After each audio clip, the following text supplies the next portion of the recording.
కాలభైరవ స్వామికి Telugu book of ఇండియాలో చోటు దక్కింది. స్వయంభుగా వెలిసిన కాలభైరవ స్వామి జయంతి సందర్భంగా ద్వితీయ బ్రహ్మోత్సవాలు ఘనంగా నిర్వహించారు. బ్రహ్మోత్సవాలు జరుగుతున్న సందర్భంలో Telugu book of India founder chairman Chinthapatla Venkatachari Telugu book of ఇండియాలో చోటు దక్కిన సర్టిఫికేట్ను ఆలయ కమిటీకి అందజేశారు.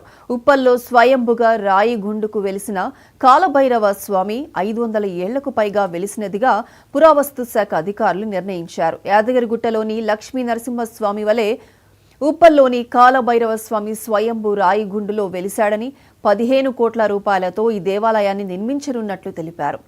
కాశీలోని ఆలయం మాదిరి ఇక్కడ కూడా లోపలికి రాగానే అలాగే కనపడుతుందన్నారు. స్వామివారిని దర్శించుకొని చిత్తశుద్ధితో కోరికలు కోరుకున్న వారికి ఖచ్చితంగా కోరికలు నెరవేరుతాయని భక్తులు చెబుతున్నారు.